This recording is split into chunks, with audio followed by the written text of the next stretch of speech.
Welcome to this deep dive explainer on computer architecture. Today we are tackling Unit 3, and we're doing it with pure step-by-step numeric problem solving. We're going to take those abstract concepts of basic computer organization and the CPU and translate them into hard, traceable numbers. If you've ever wanted to know exactly how a machine thinks, literally cycle by cycle, you are in the perfect place. Grab a notepad, because I really want you to pause and trace these arithmetic steps right alongside me. Let's get into it. Here's our roadmap for today. We're looking at RTL and the fetch cycle, execution and program trace, interrupts and control logic, CPU registers and stacks, formats and addressing modes, and finally, data, control, and architectures.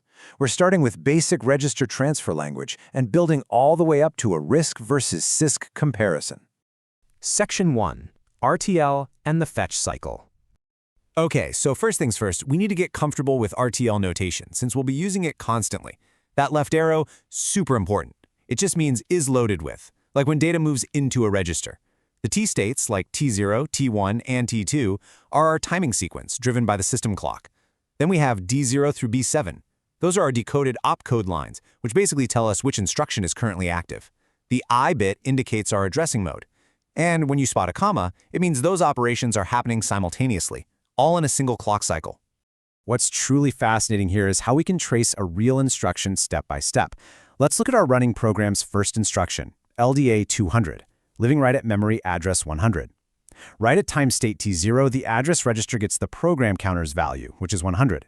Moving to T1, we fetch the instruction from memory into the instruction register, and at the exact same time, we bump our program counter up to 101. Then at T2, the decode happens. The hardware sees the opcode for load accumulator, which fires up line D2. The address part, 200, drops into the address register, and our mode bit I is set to 0, meaning we're using direct addressing. So what happens if that I bit is a 1 instead of a 0? Well, if that indirect mode bit is 1, state T3 kicks in. The computer realizes the address it's holding isn't the final stop. Take an instruction at address 150, like LDA 250I. The instruction points to address 250, but let's say memory at 250 actually holds the number 310. So at T3, the address register goes and fetches that effective address from memory, updating itself to 310 before moving on to execution. Now, our main running program uses direct addressing, so it completely skips this and just treats T3 as a no-op. Section 2. Execution and program trace. Now that we're fetching and decoding, let's hit the execution phase. At states T4 and T5, we can trace the RTL execution steps for memory reference instructions. Check out how add works.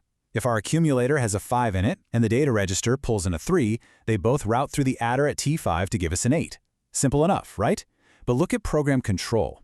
A branch unconditionally, or BUN, just forcefully loads a brand new address, say 500, straight into the program counter.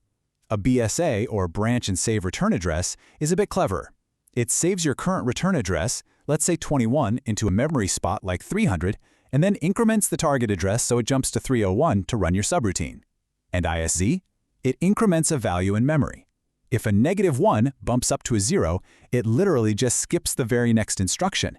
It's amazing seeing these abstract commands break down into raw register math. So here is the complete life cycle of our program back to back. I definitely recommend pausing the explainer right here to verify this trace for yourself. Watch how the first instruction, LDA, loads our accumulator with a 5. Then instruction 2, ADD, combines that 5 with a 3 sitting at address 201, bumping our accumulator up to 8. Next, instruction 3, STA, grabs that 8 from the accumulator and permanently locks it into memory address 202.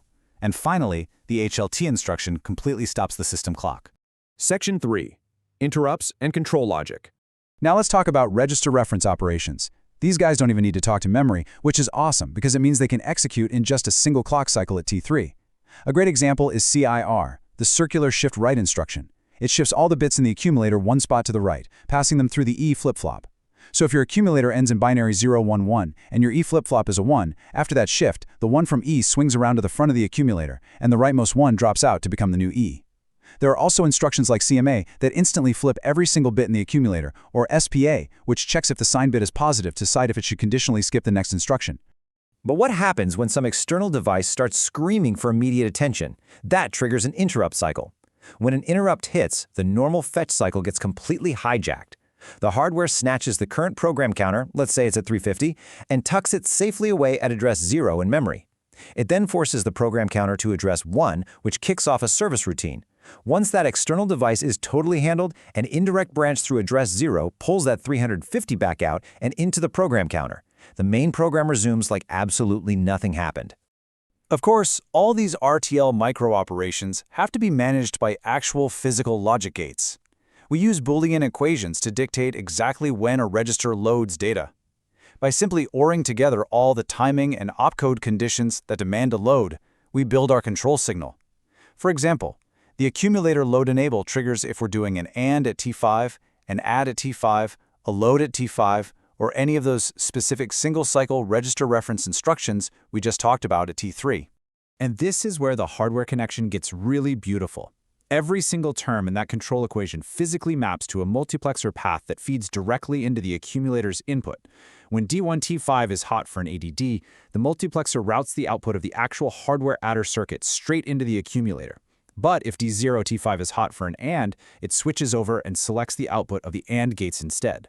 That control equation is quite literally the steering wheel for all our data paths. Section 4, CPU registers and stacks. Stepping up from the basic computer to a more general CPU, we start seeing bus organization. In a general CPU, control words are used to select sources and destinations across a shared bus system. Let's say Cella is set to 001. That puts register 1, which currently holds 15, right onto bus A. Then Cella B is 010, dropping register 2, which holds 27, onto bus B. The operation code tells the ALU to add them together, spitting out 42. Finally, cell D is set to 011, which opens the gate for register 3 to snatch that 42 right off the bus. Stacks are another crucial concept here, and they can live entirely in hardware registers, or just be reserved spaces in main memory. In a hardware register stack, imagine you push 10, 20, 30, and then 40. Pushing that fourth item trips a hardware full flag to 1, which stops it from overflowing. Then if you pop, out comes 40, followed by 30. Now in a memory stack, keep your eye on the numeric movement of the stack pointer. As we push data in, the stack pointer actually decrements. It moves from address 1000 down to 9099, then 998, so it's growing downward in memory. When we pop the data back out, it increments right back up. Because stack-based computers do their math a bit differently, let's evaluate reverse Polish notation step by step. When we convert a simple expression like 3 plus 4 times 2 in parentheses, the parentheses force the addition to happen first, so we get 3, 4 plus 2 times, which evaluates to 14. But for a more complex string without parentheses, something like a plus b times c minus d, multiplication outranks addition. This forces c to bind tightly to b before any addition can happen, giving us the postfix string abc times plus d minus. If we evaluate a string like 62 divided 3 minus, the stack pops the 2, then the 6, divides 6 by 2 to get 3, and then subtracts the next 3 to land exactly at 0. Section 5, Formats and Addressing Modes. Now let's compare how different instruction formats compute their math. There is a fascinating inverse relationship between the size of a format and the instruction count. Basically, as instructions get smaller and hold fewer addresses, you need a lot more of them to do the exact same calculation. A massive 3-address format can knock out y equals a plus b times c plus d in just 3 neat lines of code. But if you're on a basic 1-address computer, you're looking at 7 lines, and you have to explicitly store a temporary variable t in memory, just because your single accumulator can only juggle one partial sum at a time. I highly recommend pausing here to verify the effective address arithmetic for each of these modes. If our instructions address field says 500, direct mode is easy. It just goes straight to memory address 500. But look at relative addressing. It takes that 500 and adds it to our current program counter of 201, meaning the actual target address is 701. Index mode adds the 500 to whatever is in the index register, say 50, to get 550. Base register addressing works similarly, adding that 500 to a base register of 900 to give us 1400. Why do we do this? These specific modes are game changers because they allow compilers to easily relocate massive blocks of code dynamically in memory. Section 6. Data, Control, and Architectures. CPUs are absolute masters of manipulating data at the bit level. They use logical operations like AND, OR, XOR, and NOT, or they logically shift bits left and right. But arithmetic shifts are super special because they uniquely preserve the sign bit. That means shifting right behaves exactly like dividing a sign number by 2. Speaking of signed numbers, look at how condition codes react. If we add positive 127, which is a string of 7 ones in binary, to a positive 1, the math causes a carry that flips the most significant bit to 1. The hardware immediately throws the overflow flag to 1, basically warning us, hey, adding 2 positive numbers just produced a negative-looking result because we ran out of space. Let's bring it all together by looking at CPU design philosophies, the classic CISC versus RISC debate. CISC, which is complex instruction set computing, goes all in on complex, multi-cycle instructions that can actually do math directly in memory. Computing D equals A plus B times C might only take 2 lines of code on CISC, but it's going to burn about 8 clock cycles. RISC, on the other hand, relies entirely on simple, single-cycle load and store operations. It takes 6 lines of code to do that exact same math, but only takes about 6 clock cycles total. Plus, those simple, uniform instructions can be heavily pipelined for absolutely massive throughput. Before we wrap up this explainer, I want to leave you with a bit of a challenge based on everything we've traced today. We know an arithmetic shift right acts as a divide by 2 by preserving the sign bit. But how exactly do the condition flags react if the number you start with is a negative odd integer? Grab some paper, write out the bits, trace the carry, and see what the hardware actually does.